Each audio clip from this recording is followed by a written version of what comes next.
Señoras y señores, muy buenas tardes, bienvenidos a este espacio, el Salón de los Espejos, aquí en el edificio de la Reforma Universitaria, Facultad de Ciencias Jurídicas y Sociales de la Universidad Nacional de La Plata.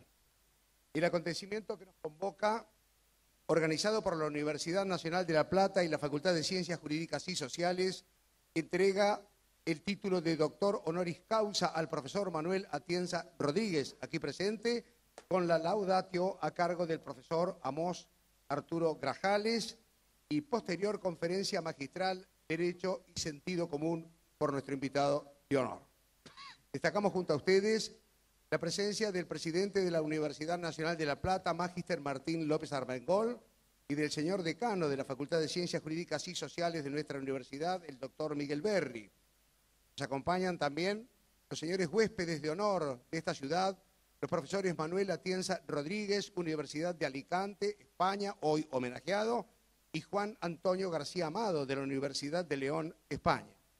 Se encuentran también con nosotros otras autoridades del claustro, el señor secretario de Relaciones Institucionales de la Universidad Nacional de La Plata, doctor Javier Morroy, junto a otras autoridades y representantes de los poderes públicos, el claustro, alumnos, señoras y señores.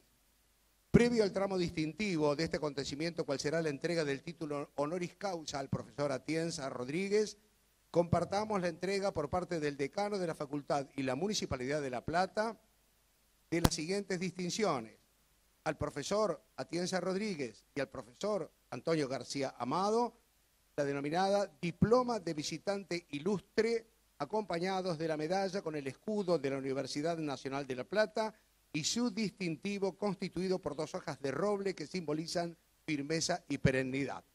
Por un lado, y por otro lado, en representación de la Municipalidad de La Plata, con la presencia del subsecretario de Coordinación de la Municipalidad, doctor Mauro Maciel, la constancia, el certificado de huésped de honor de nuestra ciudad. Señores, los invito entonces a cometer esta acción.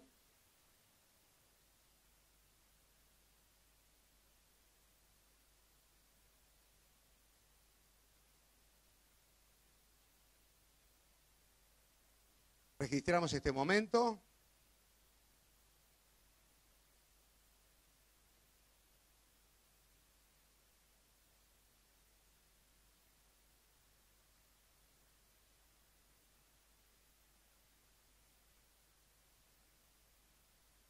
Quiero invitar al profesor García Amado a acercarse e integrar el estrado.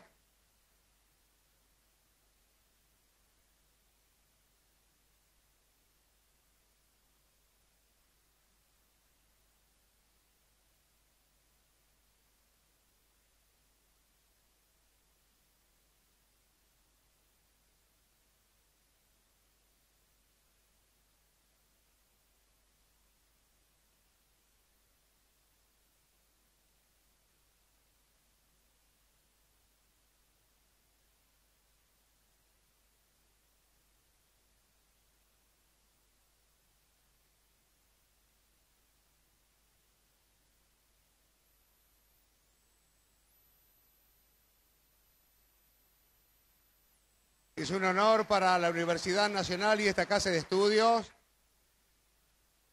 compartir estos momentos con todos ustedes. Muy bien.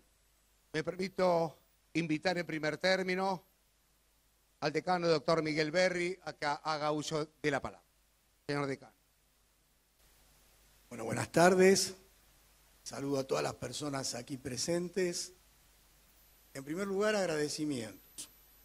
Queremos agradecer al doctor Petoruti, muy especialmente a la doctora Lincito, a la Universidad de Buenos Aires, al doctor Juan Pablo Alonso, que han permitido esta posibilidad de que los doctores García Amado y el homenajeado de hoy, el doctor Manuel Atienza, se encuentren con nosotros para recibir este homenaje de parte de la Universidad Nacional de La Plata, la máxima distinción al doctor Manuel Atienza, con el objetivo de reconocer su aporte a las ciencias jurídicas y sociales desde el punto de vista de la teoría del derecho.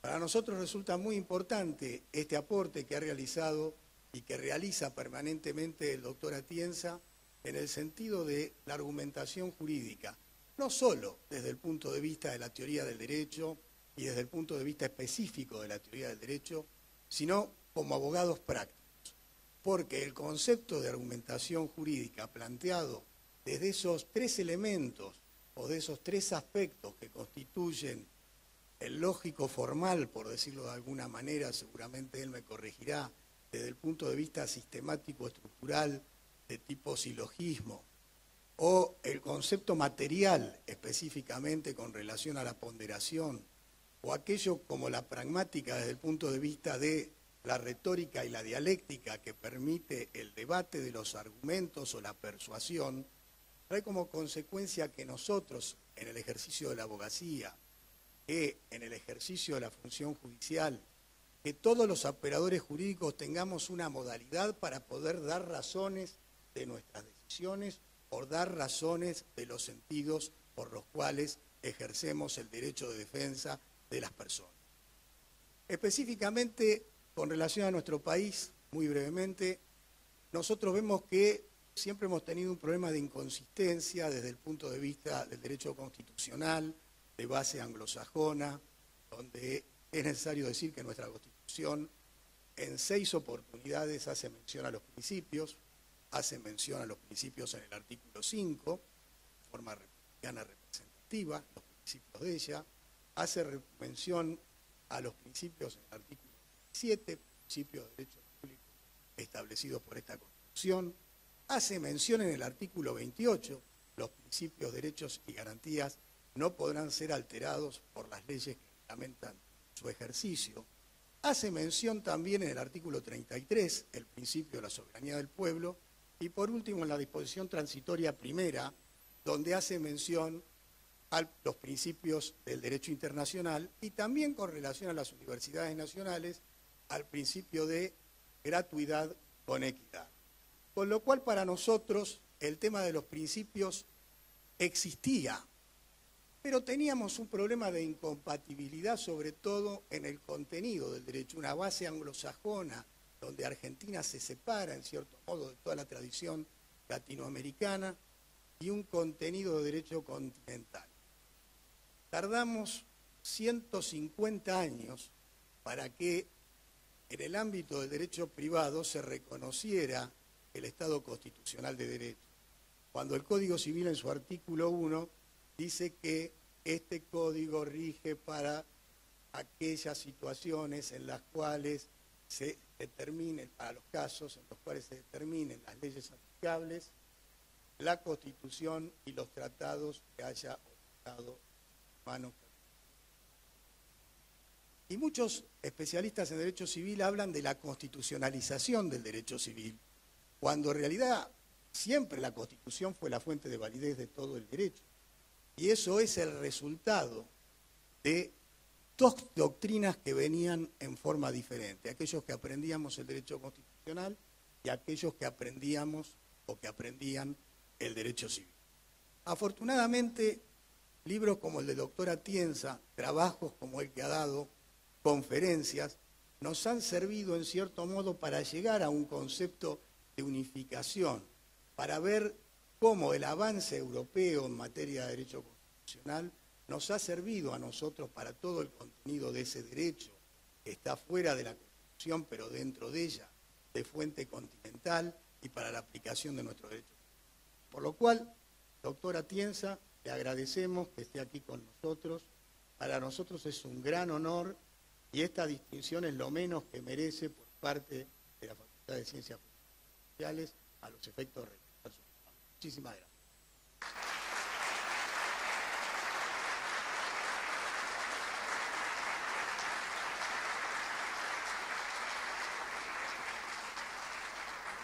Quiero invitar a continuación al señor presidente de la Universidad Nacional de La Plata, Magíster Martín López Armengo. Bueno, buenas tardes a todos y a todas las presentes. Es un gusto realmente estar aquí en esta querida Facultad de Ciencias Jurídicas y Sociales. El primer acto al cual vengo como presidente de la universidad, así que gracias por la invitación. Pasó más de un año ya, pero bueno, hay mucha actividad y estaba con muchas ganas de venir a acompañar a esta comunidad de la facultad y bueno, y realmente encontrar el motivo, siempre es un muy buen motivo la entrega, el reconocimiento de un doctor honoris causa. En este caso, el reconocimiento a Manuel Atienza Rodríguez es bueno, lo dijo recién Miguel, ¿no? Y no voy a detenerme en su currículum porque, bueno, Amos va a hacer lo propio en acto seguido, pero sí quiero destacar el proceso, lo que significa para nuestra Universidad Nacional de La Plata la entrega de un doctorado honoris causa. En primer lugar, es la máxima titulación honorífica que tiene nuestra Casa de Altos Estudios. Fue establecida en el año 1986, hacía poquitos años que recuperábamos la democracia en Argentina y uno de los primeros actos de quien fue su primer presidente, el doctor, después de la normalización, el doctor Ángel Plastino, fue establecer este doctorado honoris causa que lógicamente reconoce a personalidades del campo científico, del campo académico, de la investigación, de lo político, de lo social, y es lógicamente uno de los reconocimientos más importantes, el reconocimiento más importante que entrega nuestra universidad. Quien lo otorga, por otro lado, es el Consejo Superior, el Honorable Consejo Superior de nuestra universidad. Bueno, para referenciar a nuestros dos invitados hoy, nuestras personalidades invitadas, a José Antonio y a Manuel, es contarles que nuestro Consejo Superior tiene 72 integrantes, ¿no?, que representan a todos los claustros de una universidad que tiene 17 facultades, que tiene 5 colegios preuniversitarios en todos los niveles educativos, en el inicial, en el primario, en el secundario y por supuesto también en la educación superior. Y este Consejo Superior es la representación fidedigna de la autonomía universitaria y de la autonomía de todas las unidades académicas que componen. Estas 17 facultades están compuestas en su gobierno universitario por cogobiernos a través del Consejo Directivo, y en este cogobierno están representados los alumnos, están alumnos y alumnas, están representados los profesores, los graduados y los trabajadores no docentes. Y es un espacio donde hay mucha discusión, por supuesto, como todas las discusiones, los organismos colegiados, normalmente cuando hay temas importantes generan mucha discusión en una universidad de 130.000 alumnos, de 17.000 docentes, de 4.000 trabajadores no docentes, de más de 150 carreras de grado, de 7.000 investigadores. Cualquier tema genera una discusión y distintas miradas en todo sentido, ¿no? Pero cuando nos encontramos generalmente con estas propuestas de las facultades, y particularmente me refiero a la propuesta de Manuel Atienza Rodríguez, hecha por la Facultad de Ciencias Jurídicas y Sociales, ahí hay acuerdos siempre y hay consensos y la votación normalmente se resuelve en forma unánime. Esto fue previo a la pandemia, pasó la pandemia, nos demoramos en la entrega, pero bueno, hoy estamos aquí en esta universidad que además este año tiene la particularidad de estar conmemorando el centenario del fallecimiento de su ilustre fundador, de Joaquín Víctor González, que creó en el año 1905 esta Universidad Nacional de La Plata, que fue la tercera universidad nacional que hubo en la República Argentina, estando la Universidad de Córdoba del año 1603 y la Universidad de Buenos Aires del año 1821. En el año 1905, este ilustre fundador, Joaquín, crea nuestra universidad y ya la crea con un perfil distinto. La crea con un perfil de universidad humboldtiana, la crea con un perfil de una universidad, además de la formación de profesionales, una universidad centrada y basada en la investigación, una universidad que también desde su génesis, más allá que eran tiempos de gobiernos conservadores, y lógicamente todavía quedaban 13 años para esperar el principal hito, la revolución educativa que tuvo el sistema público en Argentina y en Latinoamérica, me atrevo a decir, que fue la reforma universitaria del año 1918. Todavía faltaban 13 años para la reforma, eran otros tiempos, faltaban todavía también unos 11 años para el primer presidente electo dentro de la ley Sáenz Peña, la ley del voto universal, secreto y obligatorio, que fue don Hipólito Yrigoyen, el primer gobierno popular del siglo XX.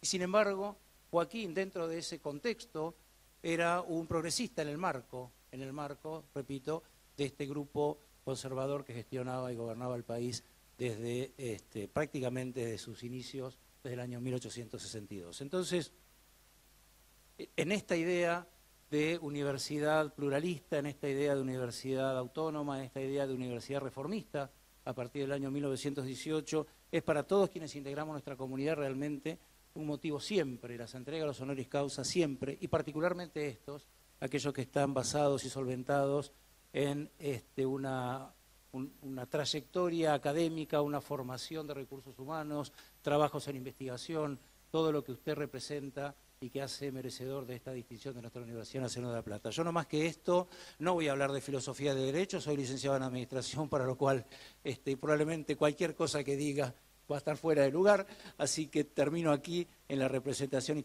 institucional. Dejarles, por supuesto, a Manuel y a José Antonio su reconocimiento también como visitante ilustre de esta Universidad Nacional de La Plata, el reconocimiento de toda nuestra comunidad, decirles que es un gusto que estén aquí con nosotros y, por supuesto, felicitar y agradecer al decano de esta Facultad de Ciencias Jurídicas y Sociales, a todo el Consejo Directivo, en primer lugar por la invitación y en segundo lugar por esta propuesta que fue recibida unánimemente por toda nuestra comunidad. Muchas gracias.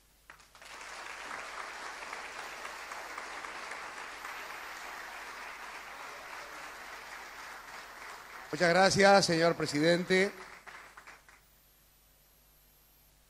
A continuación, invitamos al profesor Amós Arturo Grajales, quien expresará los términos de la laudatio, que para estas circunstancias deben destacarse.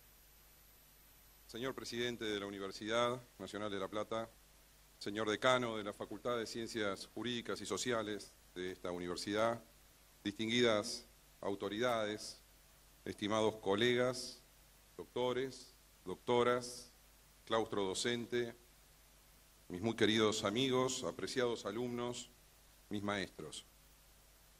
Admirado maestro, don Manuel Atienza Rodríguez.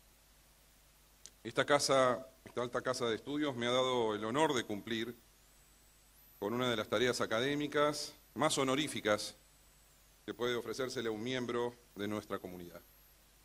Es, sin duda, de las labores de mayor importancia que me ha tocado en mi vida académica, dictar las palabras de una laudatio en la entrega del máximo honor que otorga esta universidad. Y en este caso, a uno de los más destacados representantes de mi disciplina en el mundo. Homenajeamos, como digo, a uno de los teóricos del derecho de relevancia de la comunidad académica mundial, Manuel Atienza Rodríguez, quien con su natural don de gente me permite llamarlo afectuosamente Manuel.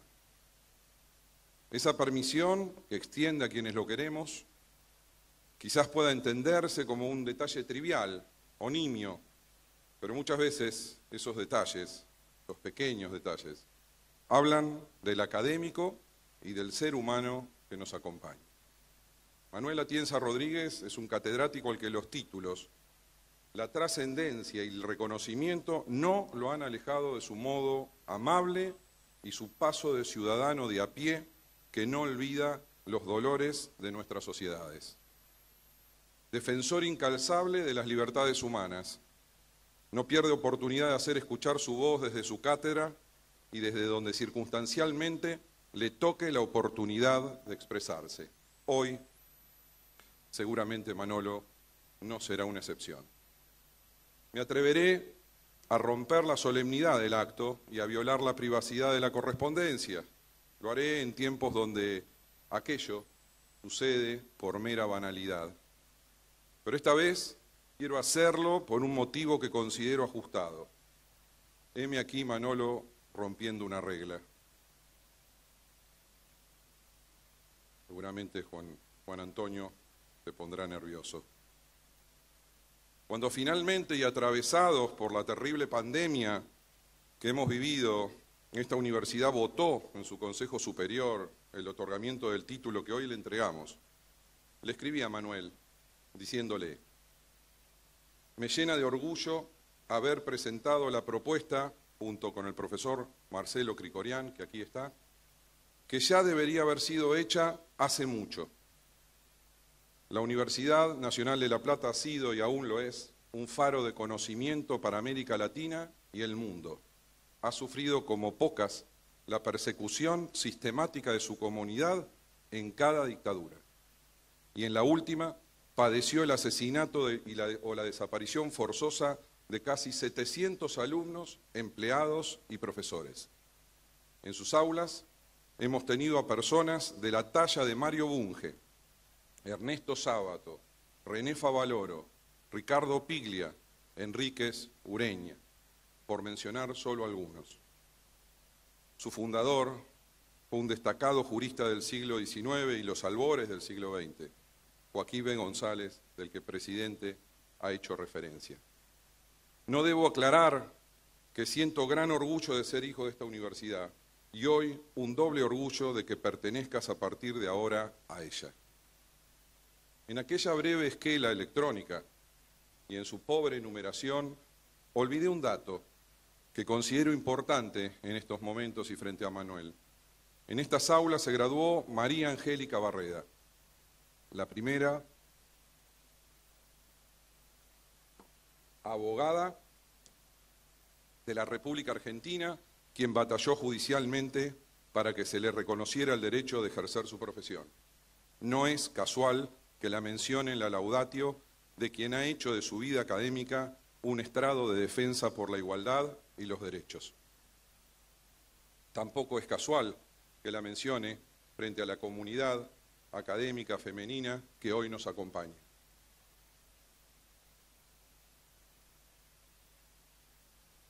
Aquí nos reunimos muchos y muchas de los que entendemos lo difícil que resulta en la vida académica tan siquiera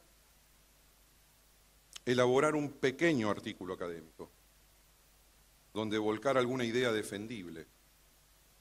Imaginen entonces lo aún más difícil que resulta pergeñar ideas sólidas, teorías estables y trascendentes no solo para nuestra pequeña comunidad académica, sino para la comunidad académica mundial. Cuando observamos ello, advertimos que unos pocos logran trascender aquello de enseñar lo aprendido y comienzan a generar nuevas ideas que ponen en crisis las propias y las ajenas previas. Nos hacen dudar, reflexionar y asumir el pensamiento crítico frente a lo que se consideraba inconmovible. Nos aleja de las verdades absolutas y mucho más de las eternas. Nos propone una nueva forma de entender al derecho o se atreve a decir que la dogmática jurídica es una tecnopraxis para resolver conflictos y que así debe ser entendida y por tanto enseñada y aprendida. Hoy entregamos un título a uno de esos peculiares humanos. Hablar de Manuel Atienza Rodríguez es hablar del retorno de la democracia a España y de los aportes de la filosofía del derecho para consolidar la misma. Es hablar de la búsqueda de la filosofía del derecho en la Argentina y de un joven profesor que allá por el año 1975 cruzaba el charco hacia aquí para interiorizarse de las ideas que habían surgido y continuaban surgiendo en la filosofía del derecho en Argentina. Pero escuchémoslo a Atienza rememorando aquellos años y prestemos atención a por qué esta universidad, que ha sido sostén de la lucha por las libertades, lo recibe con sus brazos abiertos. Permitime, Manolo, leer algo tuyo. Al terminar mi licenciatura de Derecho en el año 1973, había comenzado a trabajar en una tesis de doctorado. Eran los últimos años del franquismo y estábamos dando el paso desde la Escuela Española del Derecho Natural y de Gentes a la Iusfilosofía del siglo XX. Hasta poco antes, prácticamente todas las tesis de doctorado que se leían en España, en los departamentos de Derecho Natural y Filosofía del Derecho, versaban sobre alguno de los integrantes de la escuela mencionada.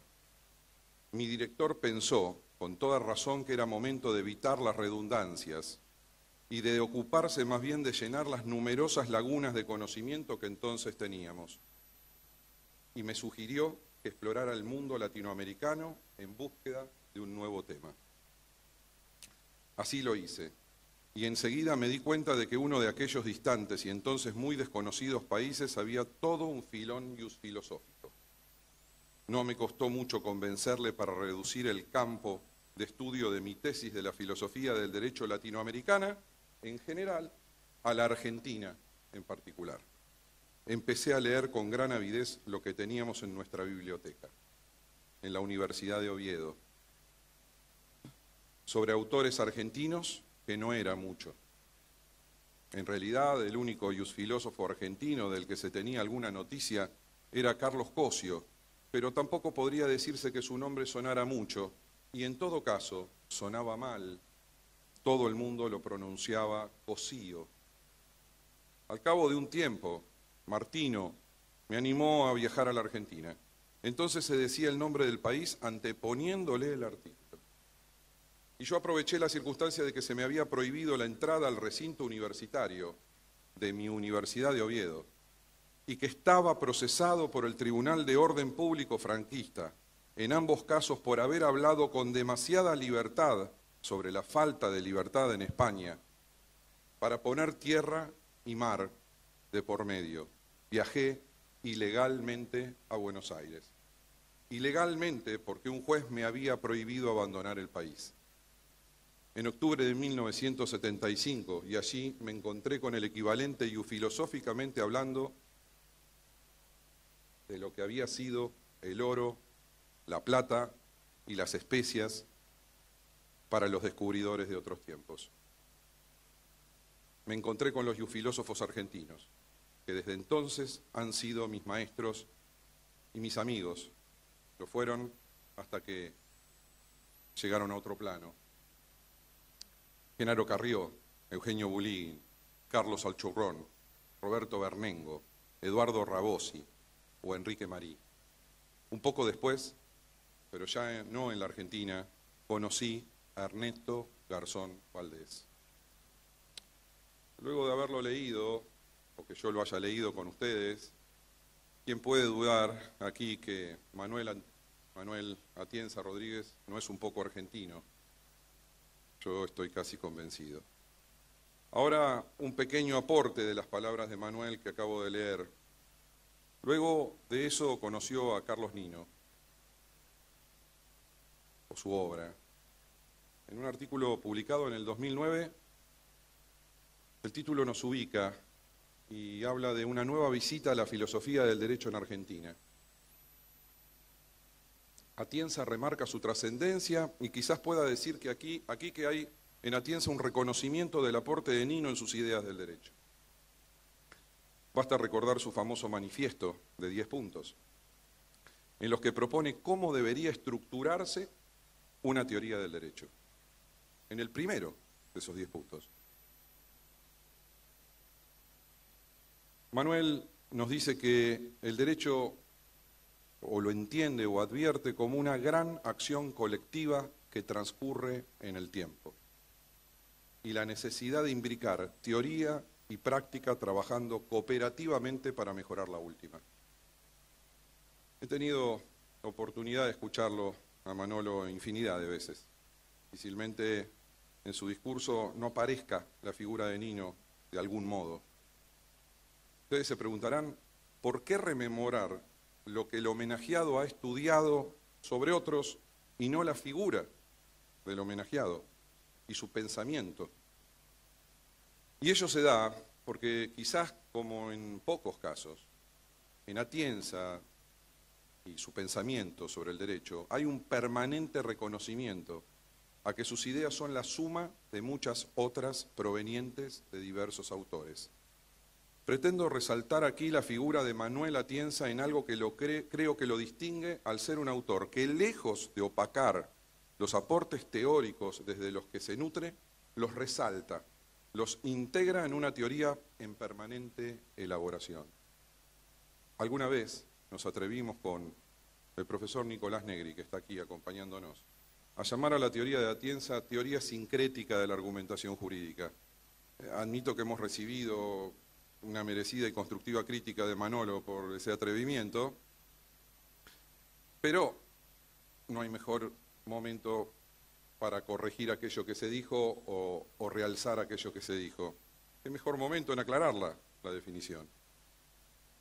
Es probable que esa idea del sincretismo sea apresurada o endeble frente a la mala fama del sincretismo, pero déjenme explicar por qué pensamos eso.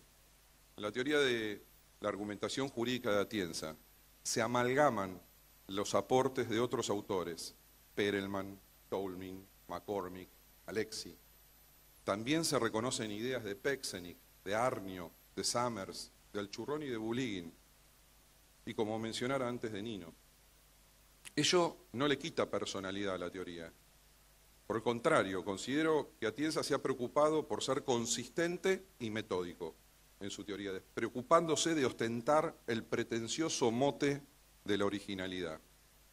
O dicho de otro modo, en Atienza se redefine esa originalidad como la suma de otras ideas a las propias, generando una teoría del derecho de indispensable lectura en nuestros tiempos.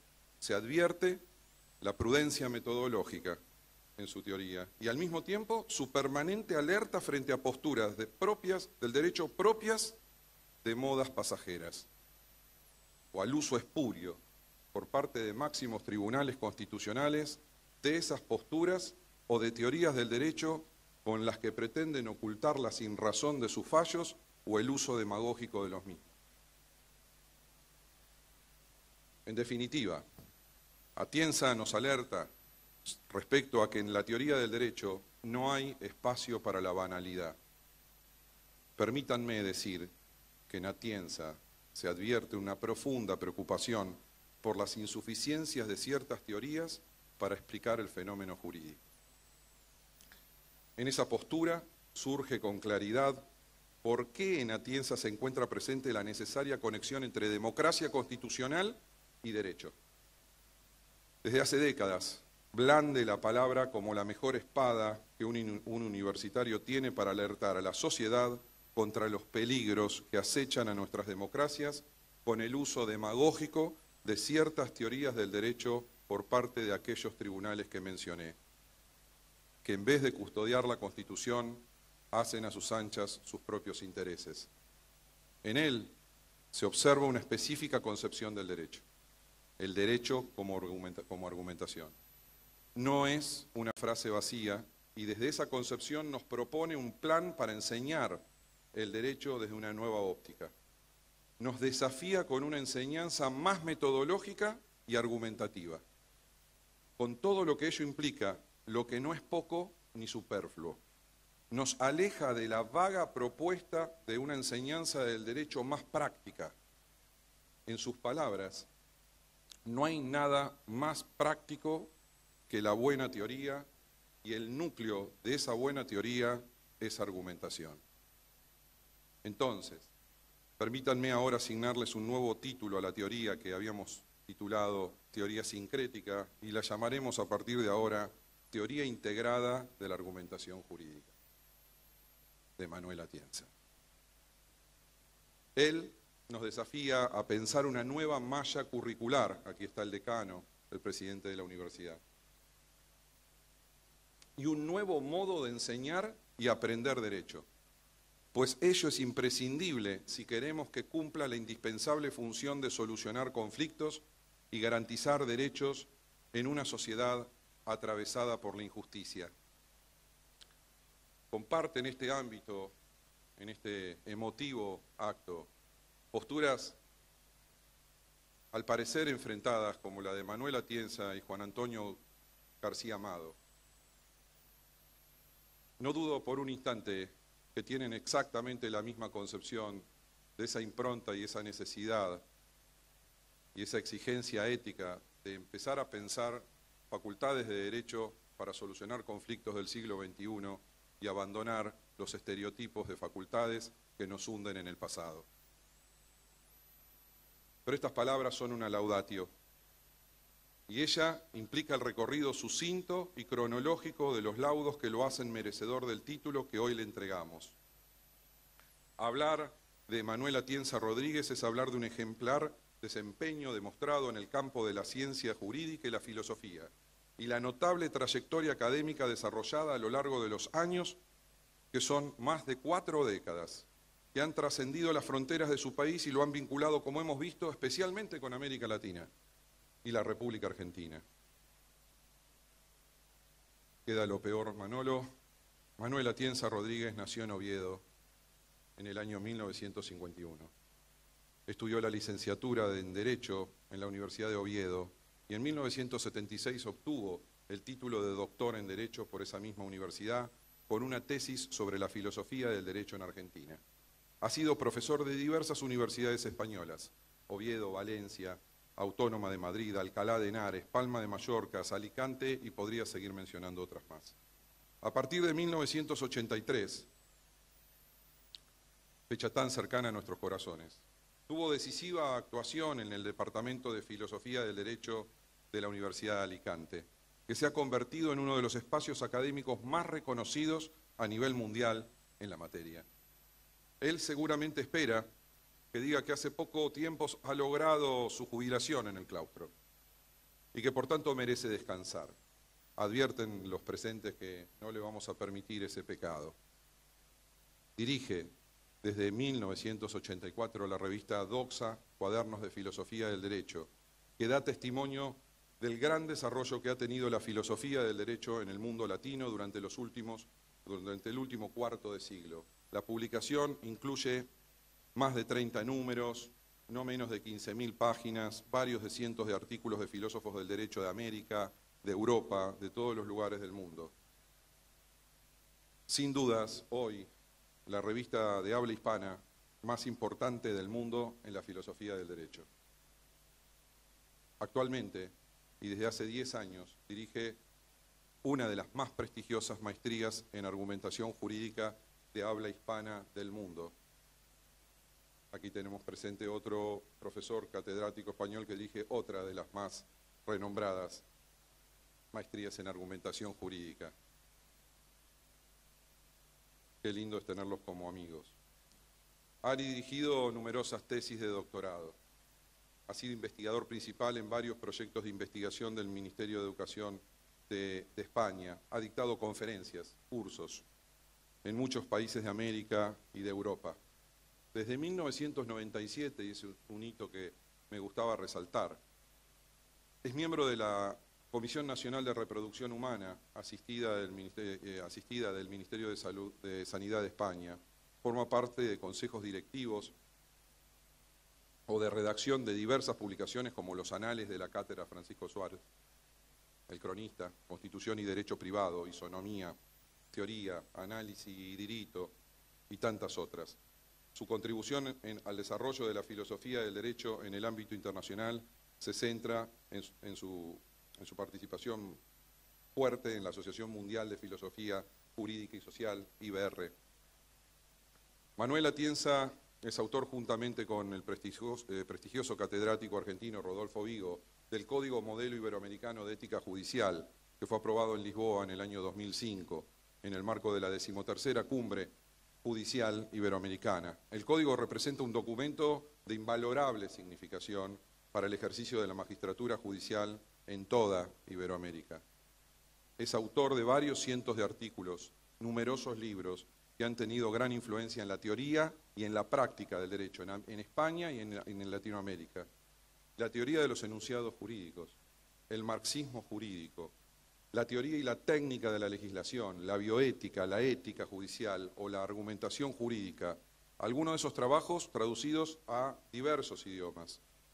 En sus obras se destaca Marx y los derechos humanos, la filosofía del derecho argentina actual, Introducción al derecho, sobre la analogía del derecho en ensayo de análisis de un razonamiento jurídico, las razones del derecho, teorías de la argumentación jurídica, tras la justicia, Introducción al derecho y el razonamiento jurídico, las piezas del derecho, teoría de los enunciados jurídicos junto con Ruiz Manero. Contribución a una teoría de la legislación, ilícitos atípicos sobre el abuso del derecho, el fraude de la ley y la desviación de poder. El sentido del derecho, la guerra de las falacias, bioética, derecho y argumentación. El derecho como argumentación, fragmentos para una teoría de la Constitución, la teoría del derecho en el paradigma constitucional, problemas lógicos en la teoría y la práctica del derecho, para una teoría pospositivista del derecho, cómo analizar una argumentación jurídica, por qué leer Marx hoy, para una teoría pospositivista del derecho, cómo analizar una argumentación jurídica, y las últimas, un debate sobre la ponderación con Juan Antonio García Amado, argumentación legislativa en el 2019, apología del derecho y otros ensayos en el 20, sobre la dignidad humana en el 2022, no crean que serán los últimos. El profesor Atienza fue distinguido con títulos de doctor honoris causa en más de 10 universidades de América Latina. Por mencionar solo 3 argentinas: la Universidad de Buenos Aires, la Universidad Nacional del Litoral, la Universidad Nacional de Cuyo, hoy la Universidad Nacional de La Plata. Además ha sido designado profesor honorario en infinidad de universidades. Pero nuevamente, permítanme quitarle el rigor formal de esta laudatio. Por un instante, leer la mera lista bibliográfica de lo que ha hecho no deja ver al autor ni al pensador del derecho. Aún no se han iniciado en el mundo de las teorías del derecho que marcan la historia hasta la actualidad. Lean El sentido del derecho. Pretenden adentrarse en el mundo de las teorías de la argumentación jurídica desde sus precursores hasta la teoría estándar de la argumentación. Lean Las razones del derecho. ¿Quieren profundizar sobre una teoría actual y metodológicamente sólida de la argumentación jurídica? Lean El derecho como argumentación. ¿Se atreven a recorrer con profundidad las teorías de los autores indispensables de la argumentación? Lean Curso de argumentación jurídica. ¿Necesitan conocer a un jusfilósofo que considera el derecho como un instrumento de transformación preocupado por nuestra sociedad? Lean Filosofía del Derecho y Transformación Social. Juro no tener ningún compromiso ni con las editoriales ni con Manolo. Ya en sustancia me detendré en solo 2 de sus obras, por falta de tiempo para desarrollar más, que tanto al profesor Marcelo Krikorian, cuando hicimos la propuesta del doctorado honoris causa, como a mí, nos llamaron la atención y nos parecieron destacables en aquel momento. El derecho como argumentación, de 2006, que desarrolla lo que puede considerarse como el elemento central de la concepción del derecho de Atienza: la dimensión argumentativa del derecho como clave esencial para entender el fondo de los problemas de la teoría del derecho y para actuar con un sentido en el contexto de diversas prácticas jurídicas. La segunda obra, Curso de argumentación jurídica, construye allí una teoría unificada de la argumentación jurídica desde 3 perspectivas, de las cuales hablaba el señor decano: la formal, la material, la pragmática, y trata sobre 3 preguntas básicas que deberían hacerse todas las facultades de Derecho, todos los alumnos de Derecho en cualquier lugar del mundo en el que se encuentren. ¿Cómo analizar una argumentación? ¿Cómo evaluarla? ¿Cómo argumentar? Atienza, en alguna entrevista, recuerda que se ha formado en una impronta sociológica, en una tradición de pensamiento de preocupación social, y busca conectar las teorías del derecho con cuestiones sociales. En esa búsqueda no ha huido de profundizar sobre cuestiones urticantes del debate público, y en ello no lo ha caracterizado la tibieza, sino el pensamiento prudente y firme.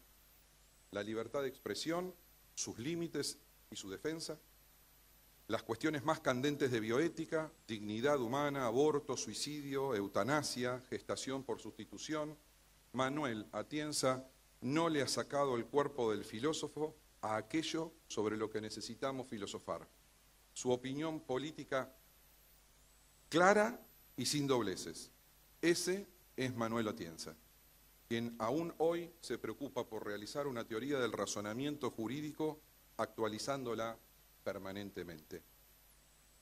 Por su trayectoria académica, sus aportes en el campo de la ciencia jurídica y la filosofía, y su desempeño ejemplar y sobresaliente, la Universidad Nacional de La Plata le ha otorgado el título de doctor en honoris causa.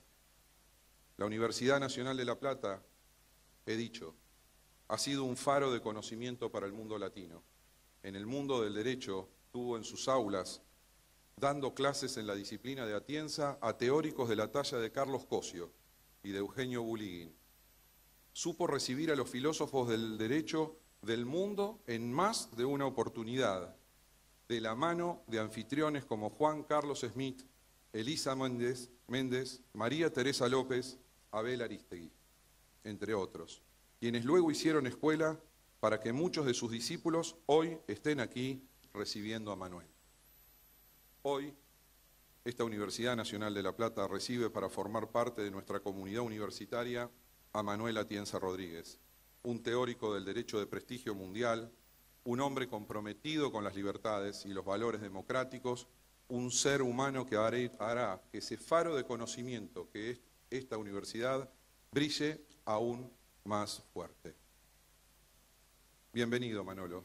No creí que iba a llegar a estas últimas frases. Esta Universidad Nacional de La Plata, que elabora conocimiento para mejorar la humanidad bajo el lema Ciencia et Patria, abre sus brazos. Te damos el más cálido y fraterno abrazo en nuestra casa, que a partir de hoy también es tuya, pues ya perteneces a nuestro claustro. Estoy seguro que nos visitarás asiduamente y en cada encuentro saldremos enriquecidos con tus ideas. Muchas gracias.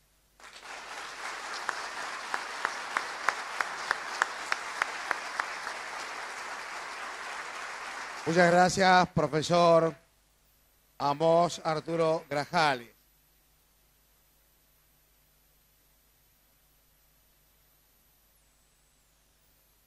Muchas gracias. Como refería el profesor Grajales, remitiéndonos al año 2019 y antes del flagelo de la pandemia, la Universidad Nacional de La Plata evaluaba positivamente el otorgamiento que hoy nos convoca hacia la figura del profesor, y en aquellas circunstancias se iniciaba un expediente que hoy toma luz y meritúa el acontecimiento que compartimos.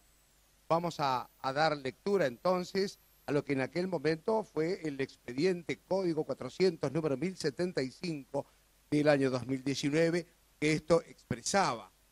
Visto la propuesta del Consejo Directivo de la Facultad de Ciencias Jurídicas y Sociales de otorgar el título de doctor honoris causa de la Universidad Nacional de La Plata al profesor doctor Manuel Atienza Rodríguez en los términos del artículo 56, inciso 17 del Estatuto de la Universidad, en función a la ordenanza 181, el Consejo Superior de la Universidad Nacional de La Plata resuelve, artículo primero, otorgar el título de doctor honoris causa de la Universidad Nacional de La Plata al profesor doctor Manuel Atienza Rodríguez, documento nacional de identidad 13.051.474, en los términos del artículo 56, inciso 17 del Estatuto de la Universidad y los artículos 9 de la ordenanza 181.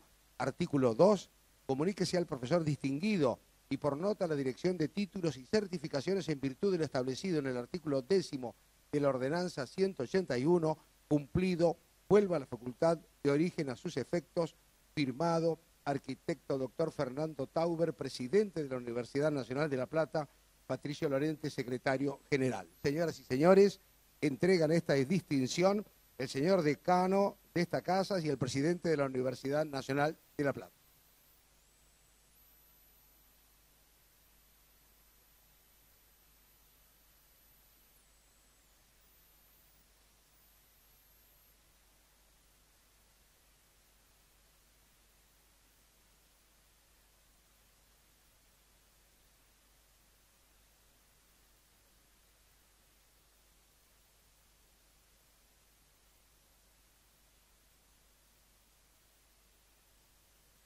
Ahora sí, estimadísimo profesor, doctor Manuel Atienza Rodríguez, queda usted en uso de la palabra para iniciar la conferencia magistral Derecho y Sentido Común. Muy buenas tardes y muchas gracias a la Universidad de La Plata, al presidente, al rector, al decano, a todos los profesores que nos acompañan.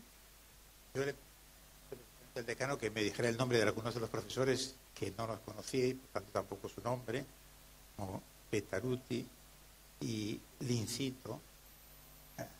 Realmente Juan Pablo Alonso conocemos desde hace muchísimo tiempo, más de 30 años o algo así.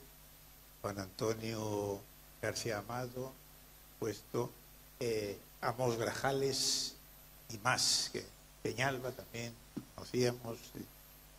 Bueno, digo esto porque mientras estaba celebrando este acto, me estaba acordando una anécdota que me ocurrió en una circunstancia semejante a esta, en donde una persona que hablaba, me van a dar premio o algo así, una distinción, entonces empezó a decir, este señor es importantísimo, ¿quién no lo va a conocer? Y entonces yo iba viendo, iba prolongando esto, y lo importante es que se iba mirando desesperadamente a ver si alguien le apuntaba el nombre, porque no sabía cómo me llamaba. Y llegó un momento que no tuvo más remedio que decir, ¿cómo se llama? Bueno, para que esto, digamos, no ocurra, pues a veces está bien el papel y lápiz, por ejemplo, ¿no? Y la prudencia, porque naturalmente, si no lo reconoces por el nombre, que decir que tan importante no será, ¿verdad? Entonces, mejor, diríamos, ser más sensato y apelar al sentido común. Y me da mucho gusto estar en un lugar en donde verdaderamente yo me siento, diríamos, en un contexto amistoso. Para mí, efectivamente, Argentina ha sido siempre una especie de segundo país, un poco argentino, efectivamente, sí que lo soy, probablemente lo somos todos, ¿verdad? En lo latino debemos tantísimo a los argentinos. También los argentinos nos deban algo, quién sabe, ¿verdad? Pero algo que se dijo que es cierto, que cuando yo vine por primera vez en el año 75, la Argentina, de verdad, se le ponía el artículo, era un país desconocido, nadie había estado en la Argentina. Y la gente culta, mis compañeros en la universidad, ni siquiera podían en el mapa señalar con precisión dónde estaba situada Argentina. O sea que eran todos como si fueran los presidentes Bush y Reagan, ¿no? Tampoco sabían dónde estaba ubicado Brasil y cosas por el estilo. Y ahora las cosas pues han cambiado. La facilidad de las comunicaciones pues ha hecho que nos conozcamos muy bien, y que en particular la cultura jurídica, la cultura filosófica argentina ha llegado hasta nosotros, a España, a todo el mundo latino, y verdaderamente la fructifica. Bueno, hablando con Amós sobre el tema de esta conferencia, que forma parte del rito, ¿verdad? Pues yo había pensado que el título de Sentido Común y Derecho venía bien, porque es un tema un poco en el que estoy trabajando, y es muy de actualidad, ¿no? Esto del sentido común y el derecho y cualquier otra cosa. Se le podría añadir el sentido común y lo que fuese. Es un texto muy largo, pero no se preocupen porque lo voy a reducir lo más posible, ¿no? Voy a ir leyendo, de vez en cuando quizás haga algún comentario. La noción de sentido común es sin duda una de las más importantes de nuestra cultura, y probablemente de cualquier cultura, por lo menos si pensamos que la importancia de un concepto está relacionada con la frecuencia con la que es usado el concepto. Estoy seguro de que todos ustedes, pues, las últimas semanas, días e incluso horas, probablemente hayan hecho alguna apelación al sentido común.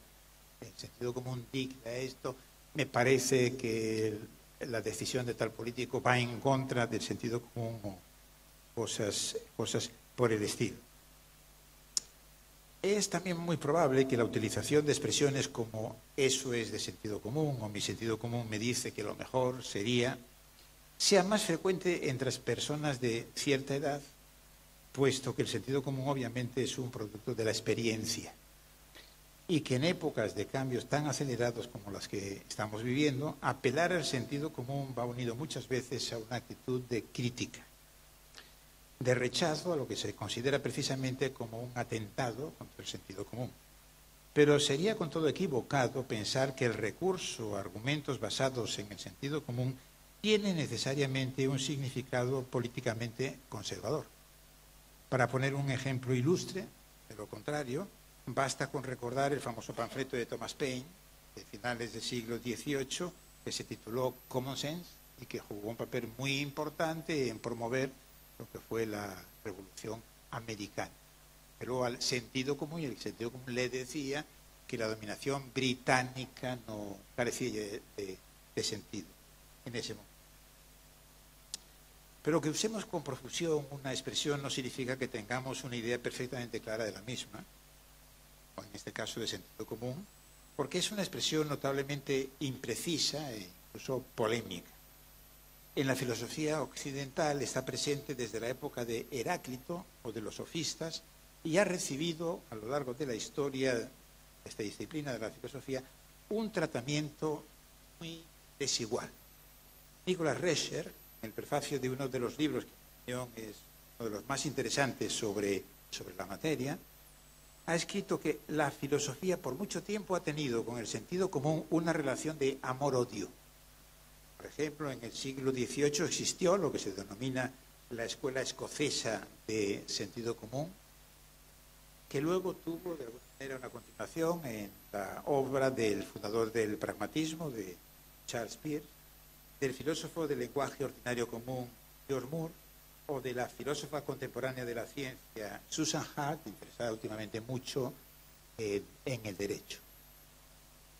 Mientras que Kant, antropólogo, mostró el desprecio que sentía por quienes en temas filosóficos apelaban al sentido común. Para él, para Kant, significaba una apelación al juicio de la muchedumbre, desprecio que tendría una continuación en muchas corrientes filosóficas posteriores, y no solo, voy a pensar en las de inspiración cientificista. También en el derecho las apelaciones al sentido común son frecuentes y para nada uniformes. Por ejemplo, Álvaro Dors, jurista español de hace muchos años, es autor de una obra que Victoria editó varias veces, titulada Derecho y Sentido Común. 7 lecciones de Derecho Natural como límite del derecho positivo. La primera edición es del 2000. Y nos dice el autor, Dors, que es el hijo del otro gran Dors, Dors, no pretende ser un libro de filosofía del derecho, sino de simple práctica del sentido común para uso de juristas. Que según Dors, yo creo que puede tener razón, los filósofos del derecho están siempre más inclinados a descubrir ideas originales que a enfrentarse con lo que es concretamente de sentido común.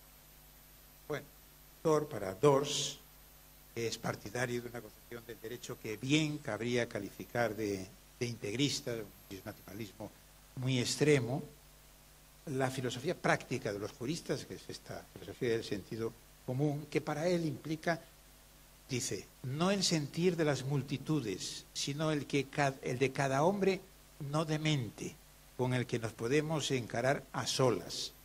Y según él, el sentido común diría, por ejemplo, pues que debemos reconocer la existencia de un Dios del que todo depende, que la verdad es precisamente lo que Dios ha revelado, que la diversidad de religiones se debe a un defecto humano, que este defecto humano, sin embargo, debe ser corregido, y dado que somos como somos, entonces debemos ser tolerantes ante la existencia de una pluralidad de religiones, que se deben rechazar las invasiones masivas, a propósito de la emigración, que la pena de trabajos forzados es adecuada, en muchos casos, que las penas corporales también, sobre todo en relación con los jóvenes y siempre con una limitación, que la censura de prensa pues está justificada en ocasiones, que en todo caso no sería una infracción contra el derecho natural,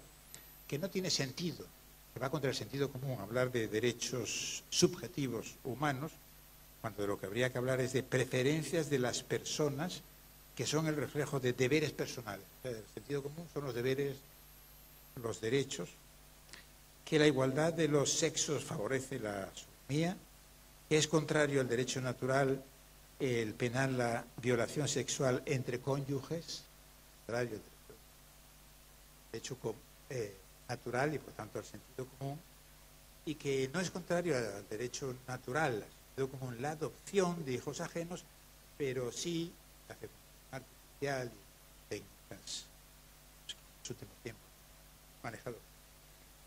Bueno, la concepción, si uno piensa en la concepción hoy en día más opuesta a la de un Álvaro Dors, seguramente habría que encontraros a estas concepciones que se llaman críticas del derecho extrema. Probablemente el autor más conocido sea Boaventura de Sousa Santos, en una de sus obras en las que ofrece una síntesis de las 700 páginas de su concepción del derecho y de la sociedad, le puso como subtítulo a la sociología jurídica para un nuevo sentido común en el derecho. Las dos posiciones más extremas hay una apelación reciente al sentido común. Ya que la concepción que él defiende, una concepción posmodernista, tendría que llevar consigo una nueva idea del sentido común jurídico, que por ejemplo, voy a decir para él, que la idea de dignidad humana y de los derechos humanos no podían verse como una categoría basada en una moral universal, ¿no? Hay que introducir la discusión del multiculturalismo, del pluralismo jurídico, y ese sería para él el nuevo sentido común jurídico que debería desarrollar. Quiere decir que la apelación al sentido común puede llevar a defender desde el punto de vista material concepciones verdaderamente opuestas. Yo creo que no hay ninguna obra que haya realizado un análisis de detalle sobre lo que los juristas, los teóricos del derecho han entendido por sentido común, eso, cómo se conecta con el derecho. Algunas de las cosas que yo he encontrado, y seguramente habrá más por ahí. Una es un libro de Paul Vinogradov, de 1913, que en inglés se llamaba Common Sense in Law, sentido común en el derecho, y que en España, en español, se tradujo como Introducción a la filosofía del derecho. No encontramos ahí ningún tratamiento muy de detalle del sentido común, pero lo que viene a decir Vinogradov es que, como pasa con la economía, las nociones básicas del derecho tienen que estar estrechamente conectadas con el sentido común, aunque luego queda todavía por realizar un trabajo técnico, vistas en economía, y que hay ciertos datos de sentido común sin los cuales no se puede construir ni entender derecho. Por ejemplo, son seres sociales que necesitamos normas, que necesitamos cierto tipo de instituciones, que hay también principios del sentido común que aparecen en los ordenamientos jurídicos: no causar daños, no aprovecharse de los demás. Se requieren normas de conducta no solamente de tipo consuetudinario,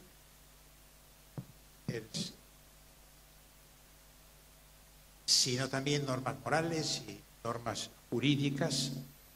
Y cuando él analiza los conceptos básicos del derecho subjetivo, deber, responsabilidad, etcétera, también de que el trasfondo es una idea de sentido. En ese mismo año en el que se publicó en inglés el libro de Vinogradov, hay también un artículo del juez Holmes que tituló El derecho y el tribunal, en donde él no utiliza la expresión common sense, pero otra que creo que es equivalente. Él habla de la necesidad de una educación en lo obvio. En un momento que era de gran agitación social en los Estados Unidos y que llega a la Corte Suprema, él está sugiriendo a sus compañeros jueces que deben ser tolerantes y aceptar cosas que la gente considera como de sentido común, grandes cambios que se estaban produciendo. Y eso es lo que él llama una educación en lo obvio. Entonces, en lugar de buscar teorías originales, la función de los jueces tendrían que poner firmemente el pie en esto.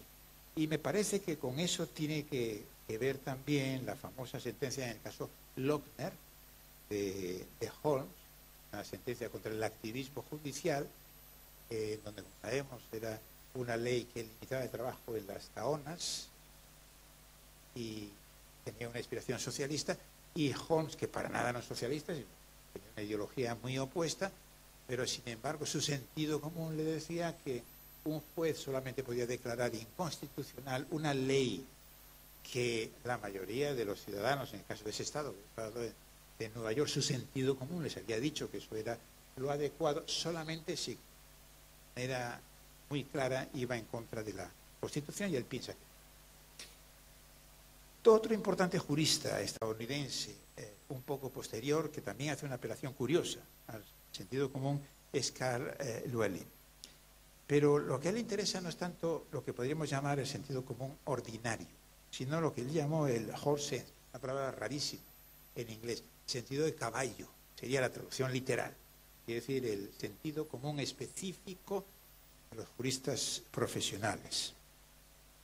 En el libro que representa la fase de madurez de este autor, de Common Law Tradition, Llewellyn indica que la modificación de una norma por parte de un tribunal, de una corte de apelación, para ajustarse al deber conjunto de hacer justicia y de seguir el derecho, no provendría del conocimiento común. No tiene en gran aprecio, sería el sentido común, el sentido ordinario, lo que piensa normalmente la gente. Y a Llewellyn, que con tanta frecuencia el sentido común ordinario puede desenmascararse como superstición común. Dice, si no, yo apelo, decía, a ese conocimiento, mucho menos común al que llamo buen sentido, or sense. La equilibrada sagacidad, es como lo traduciría, es el sentido común del experto, ¿no? La equilibrada sagacidad del experto en la técnica. Y él dice que lo de horse sense se refiere al buen sentido que tenían los tratantes de caballos de la época fundacional de los Estados Unidos, a la hora de comprar, de vender caballos e incluso de relacionarse con los caballos. Otro autor que se refiere a esto del sentido común es Santi Romano. Tiene un pequeño artículo donde habla el hombre de la calle, el hombre común. Pues ahí ya no es el sentido común ordinario, sino el buen sentido común. Dice que eso es sumamente importante en el plano político y también en el plano jurídico. Dice, en el plano jurídico es lo que desde la época de los juristas romanos se ha llamado el buen padre de familia. No es meramente sentido común ordinario. Y esa idea de Santi Romano con otros nombres yo creo que se puede encontrar también en obras de autores como por ejemplo Ortega y Gasset. Habla de el hombre masa sería el hombre ordinario frente al hombre, el hombre noble lo llamaba Ortega, elitista. El elitismo no tiene un significado en él, ¿verdad?, de carácter económico o social.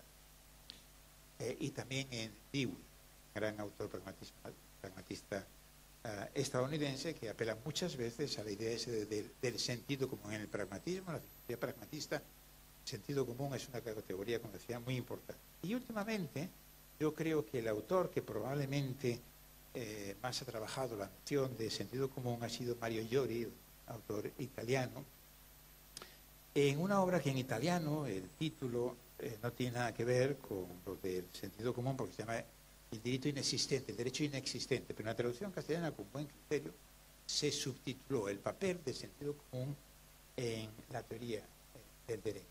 Entonces, Iori hace referencia, funciona un poco como el hilo conductor de su libro a una anécdota de cuando él era estudiante en una ciudad italiana, en Pavía.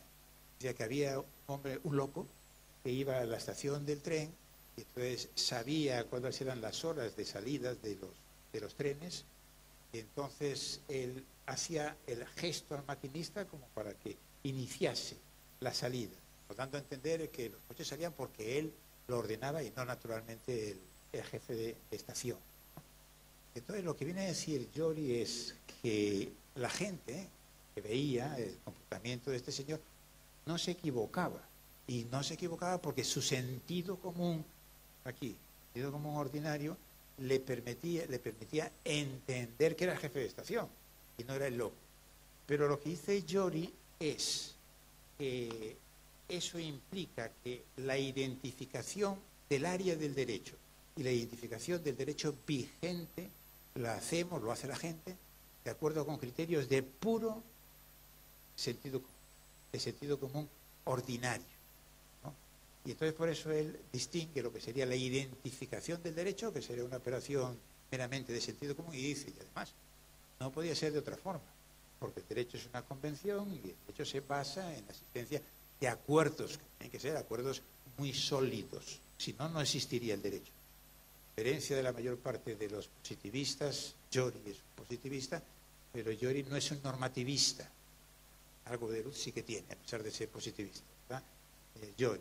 Entonces, no, el derecho es una práctica, no es una norma. Y para la identificación de la práctica se necesita sentido común, y la práctica existe porque existe esa convergencia de las acciones. Y entonces eso lo aprovecha él para hacer una crítica a Hart. Y después es la crítica a la regla de reconocimiento de Hart. Y Hart nos la presenta como si fuese el criterio de identificación. Y él dice, no es el criterio para identificar el derecho, porque para eso basta con el sentido común. Es el criterio para determinar contenido y los confines del derecho. O sea, no para las situaciones ordinarias en las que todos sabemos, sin más, por el sentido común, lo que es derecho y lo que es derecho vigente. O sea, que nadie conoce el detalle de la regulación ferroviaria, pero todo el mundo se da cuenta de que tiene que haber algunos criterios que determinen quién es el jefe de estación y quién tiene, diríamos, Bueno, esto por lo que hace al derecho.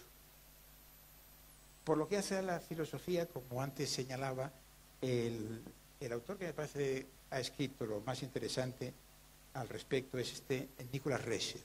Nicholas Rescher sigue viviendo, me parece que tiene como 100 años o algo así. Los filósofos viven mucho, ¿verdad? No sé por qué será. De acuerdo. Pero miren, de considerar, Rescher es un autor que siempre me interesó. Al leer este libro suyo, metí ahí a ver algo. Su biografía, escribió más de 100 libros, Rescher. Yo no he leído todos, pero he leído algunos. Son muy buenos. Más de 100 libros buenos. Bueno, analizando, no sé si cometeré una falacia. Me parece que no.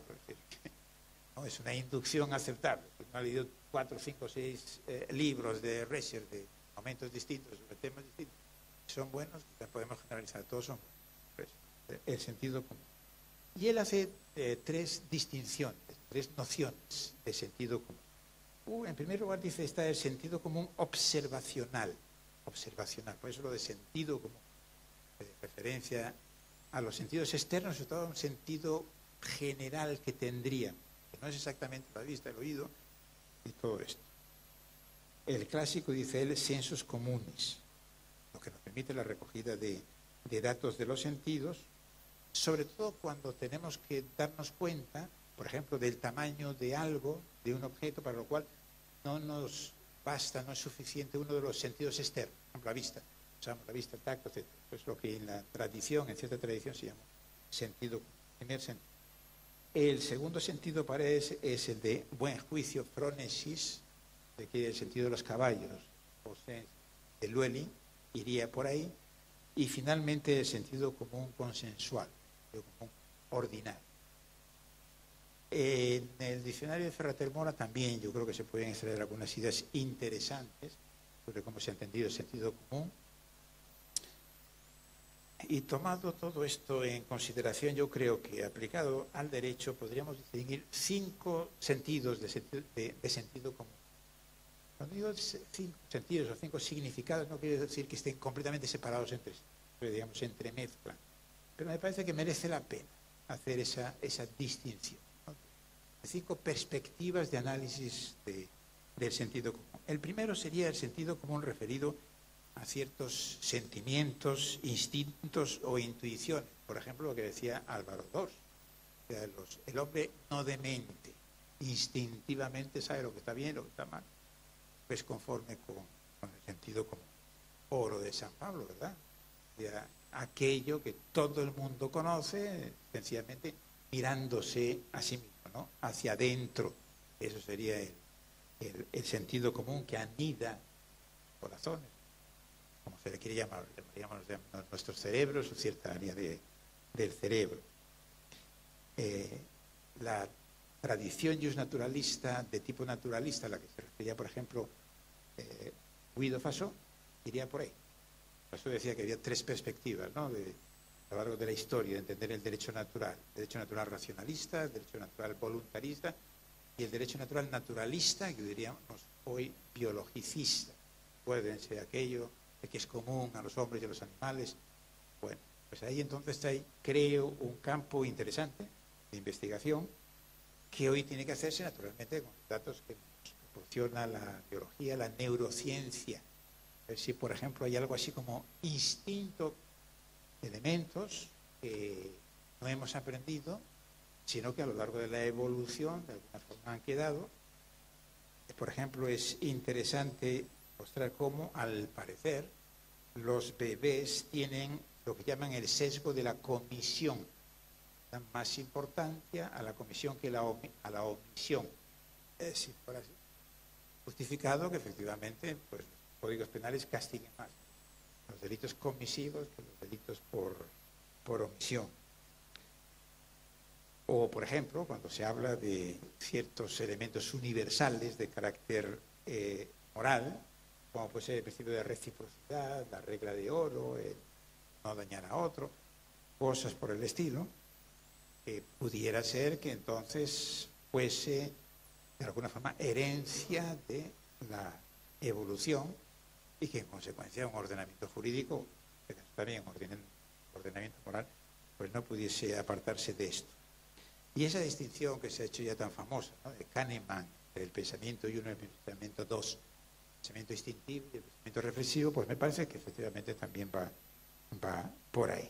Bueno, entonces un significado de sentido común, más o menos equivalente, distinto, innato. En segundo lugar, el segundo significado es cuando entendemos el sentido común como la experiencia de un individuo cualquiera. No es el sentido común de un jurista profesional, lo que sería Luelin, sino más bien a esto de Vinogradov, aquellas cuestiones en las que necesariamente descansa el movimiento jurídico y las instituciones jurídicas. Aquí hay una cuestión también que es muy interesante, por razones obvias, de cómo es el derecho, pues la importancia del sentido común para nosotros, para los juristas, es mucho mayor de lo que puede serla, pues, por ejemplo, para un físico. Por razones obvias, porque el derecho es una práctica social y por lo tanto no puede ser ajena a lo que es la experiencia de la gente, mientras que en el mundo de la física, pues las cosas no son así. Entonces, pues soy aficionado a leer libros de divulgación científica, física, por ejemplo, y uno se da cuenta que cuando empiezas a leerlo va completamente en contra del sentido común, no podemos entenderlo. La ley, diríamos, de la relatividad resulta incomprensible y el funcionamiento de las partículas subatómicas también. ¿Por qué? Pues porque no podemos tener una experiencia directa, ¿verdad?, de cómo funciona la materia en los niveles macro-macro, en los niveles micro, pero claro, el derecho no puede ser así. Precisamente el derecho tiene que servir para controlar el comportamiento de la gente. Por eso es por lo que es más importante que en estas otras disciplinas, aunque al mismo tiempo es frecuente leer los libros de, por ejemplo, de los físicos, pues que ellos sí que recurren al sentido común, pero en otro sentido, de sentido común, ¿ya? A la hora, por ejemplo, de investigar y de hacer surgir una nueva teoría. Esa es también la razón de por qué es tan importante el sentido común traducido en opiniones morales de la gente. Estoy hablando del sentido común ordinario, la moral social, porque es un ingrediente indispensable de la fundamentación, de la motivación de las decisiones por parte de los jueces. Si se separasen mucho de ese sentido común ordinario, pues no se podrían satisfacer los valores típicos del derecho. ¿Y por qué consideramos que el consenso es tan fundamental? Porque en realidad el derecho en parte es consenso, es convención. Tercer sentido es esto del sentido común de los expertos, esto de lo de la inteligencia práctica.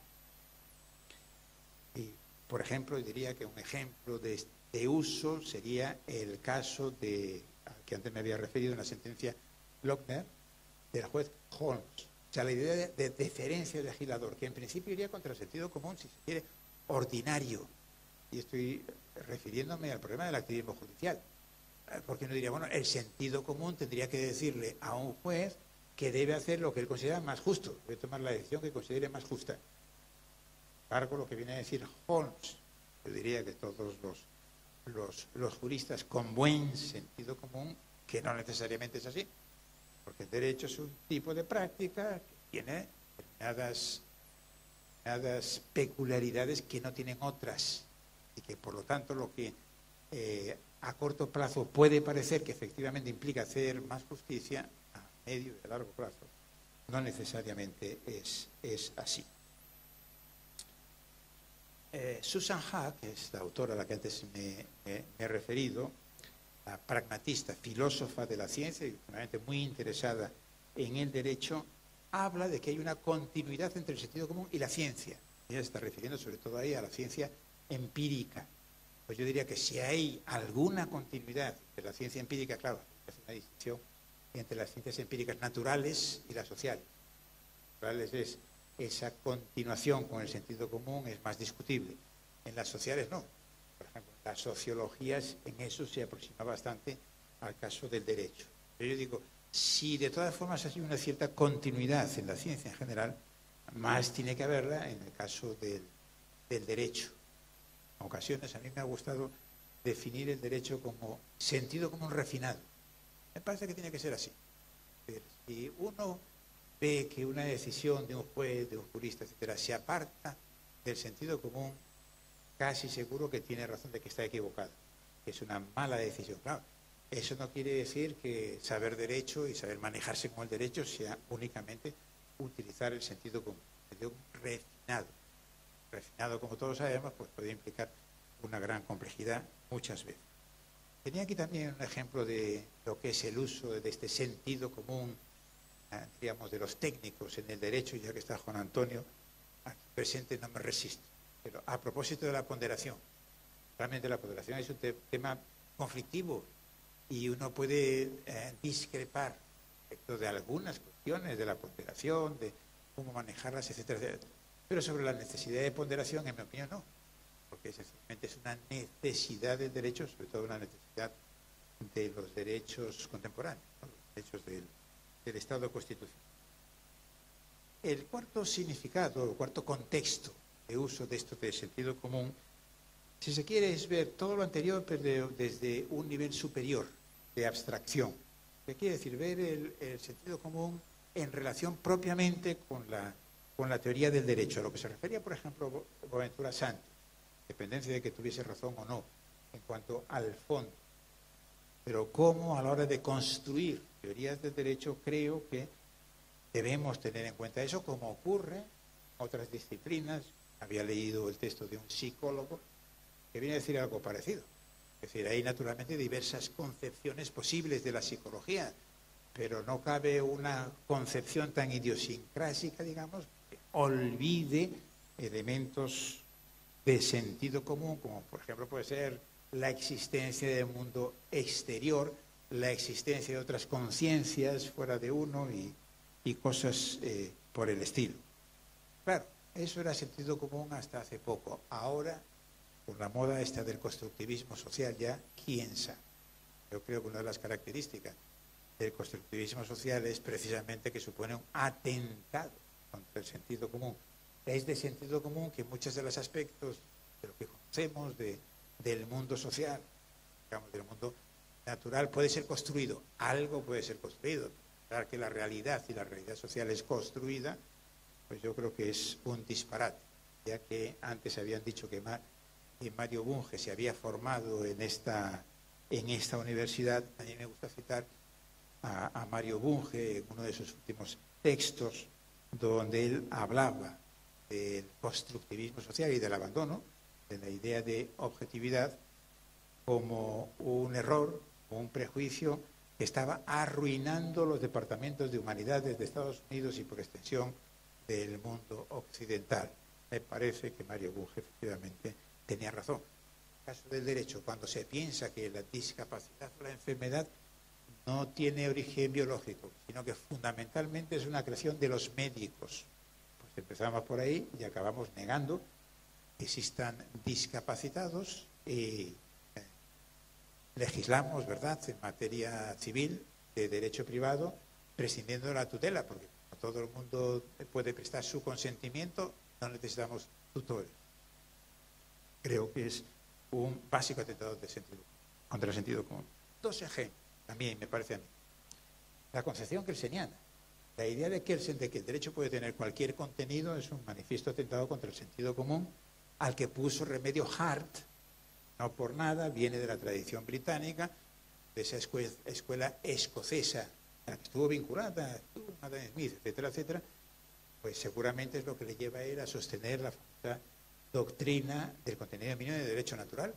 Es decir, naturalmente el derecho no puede tener cualquier contenido, nos dice ¿por qué? Porque una sociedad no es un club de suicidas. La sociedad trata de permanecer en el tiempo y para ello necesita un ordenamiento jurídico y que contenga, diríamos, ciertos mínimos. Otro ejemplo es, si recuerdan también de un estadounidense, de Fuller, este famoso cuentecito que tradujo, ¿no? Aquí justamente Carrió, los exploradores de cavernas, que cuando dice Fuller, no se puede interpretar una norma de una manera puramente literal y de forma que el derecho pasaría a ser algo sin sentido, es decir, que va en contra del sentido común, que no puede satisfacer los fines que razonablemente atribuimos al derecho. Y la última perspectiva, desde la que yo creo que se puede analizar el sentido común en el derecho, es precisamente el de la argumentación. Y aquí yo creo que hay dos aspectos del razonamiento jurídico que conectan claramente con esto, con el sentido común. Uno es el establecimiento de las premisas. Se llamó la inventio. La invención, pero sabemos no significa exactamente lo que significa hoy la palabra en castellano, no invención, sino bien el encontrar las premisas. Al comienzo de los tópicos, pues Aristóteles hace esa famosa distinción, él hace una caracterización de lo que es la argumentación y distingue entre dos tipos de argumentaciones. La argumentación, llamémosla demostrativa, científica, etcétera, que parte de premisas que son verdaderas y primordiales, y la otra, la argumentación que parte de endoxa, dialéctica, histórica, estaría por ahí donde él dice, se parte de cosas que son plausibles, las que parecen bien a todos, el sentido común, a todos, a la mayoría o a los sabios, y entre estos últimos a todos, o a la mayoría de los sabios, o a los más conocidos y reputados. Entonces, fíjense como efectivamente, si no fuera, hay premisas comunes, que precisamente está dictado por el sentido común, ahí viene la importancia, claro, en uno de los significados, los principios jurídicos, los apotegmas jurídicos, bueno, que uno puede leer, por ejemplo, en el digesto, ¿verdad?, que es como sentido común refinado y que nos sirven de premisas a la hora de argumentar en el derecho. Y el segundo tipo de contexto, donde juega un papel muy destacado, creo yo, el sentido común en la argumentación, es a propósito de la reducción al absurdo, ese argumento tan fundamental. Entonces, en el derecho, como tiene la estructura, es una estructura indirecta. Supongamos tal cosa. Si, por ejemplo, supongamos tal interpretación de un texto, si al interpretarlo de esta manera llegamos a algo, un lógico diría que implica una contradicción, Perelman decía, que lleva al ridículo, y yo diría que choca contra el sentido común. Si suponiendo, por ejemplo, una interpretación choca contra el sentido común, es que tenemos que descartar. Este es el argumento por reducción al absurdo, que es una de las formas más usuales de argumentar en el derecho y que, claro, requiere el sentido común. Y cuando no hay sentido común, pues entonces pasa lo que me pasó a mí. Les cuento, digamos, esta anécdota, que es lo siguiente. Yo pensaba que la manera de mostrar que efectivamente se podía usar ese argumento es porque partía, quienes me estaban escuchando en el auditorio, de datos comunes, de sentido común, y por eso les puse el artículo 41 de la Constitución venezolana vigente. A lo mejor lo han leído o oído alguna vez, pero merece la pena, yo creo, repetirla. Dice así, dice, solo los venezolanos y venezolanas, por nacimiento y sin otra nacionalidad, podrán ejercer los cargos de presidente o presidenta de la República, vicepresidente ejecutivo o vicepresidenta ejecutiva, presidente o presidenta y vicepresidentes o vicepresidentas de la Asamblea Nacional, magistrados o magistradas del Tribunal Supremo de Justicia, presidente o presidenta del Consejo Nacional Electoral, procurador o procuradora general de la República, contralor o contralora general de la República, fiscal o fiscala general de la República, defensor o defensora del pueblo, ministros o ministras de los despachos relacionados con la seguridad de la nación, finanzas, energía, etcétera, etcétera, gobernadores o gobernadoras, y alcaldes o alcaldesas. Bueno, para mi asombro público, había un cierto número de personas que consideraban que estaba bien, que no chocaba contra el sentido común, lo cual quería decir que no aceptaban un presupuesto del sentido común, que es a donde yo quería dirigir mi argumentación, y es el lenguaje que tiene que servir fundamentalmente como sistema de comunicación eficaz y económico. Naturalmente esto no lo es, pero yo digo, este es un problema general y creo que mucho tiene que ver con esta grave situación en la que vivimos en todos los países, de gran división, de que no es posible la democracia y todo lo demás.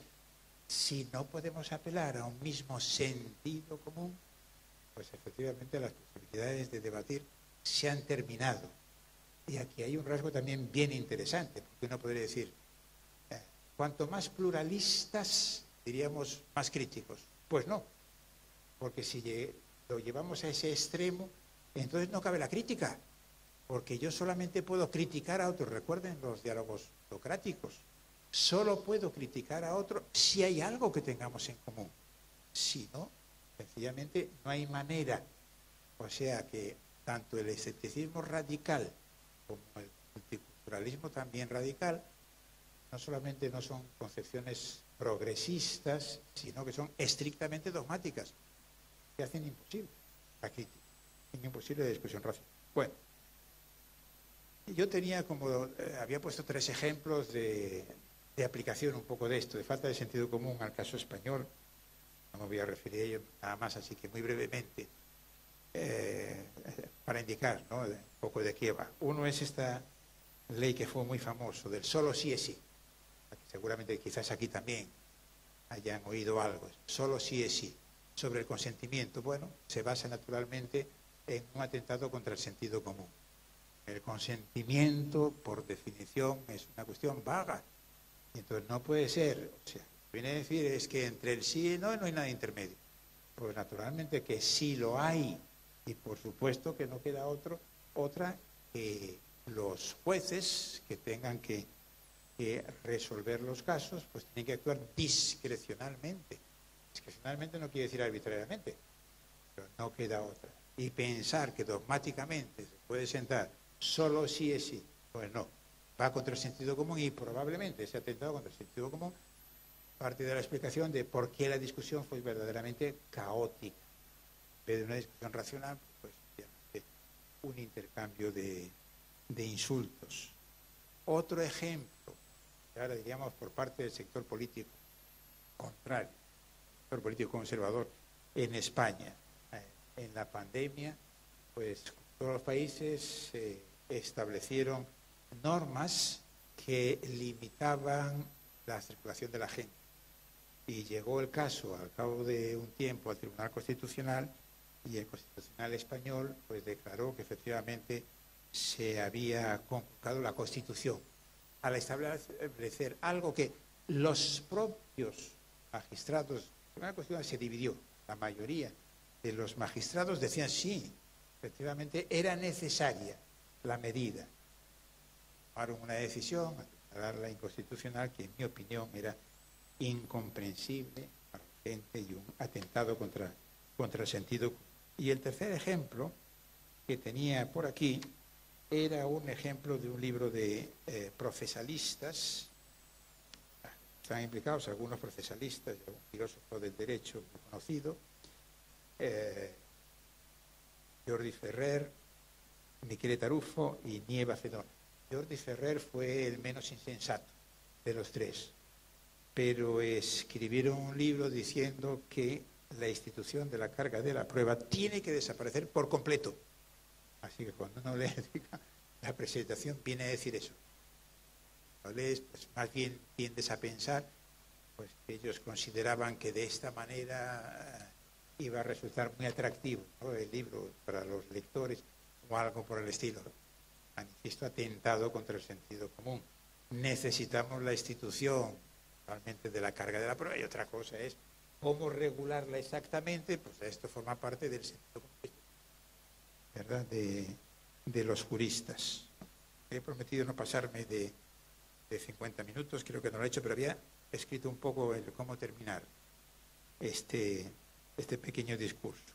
Yo diría que de esta manera: el sentido común es un antídoto, yo creo, contra las extravagancias, por ejemplo, los procesalistas, o contra lo políticamente correcto.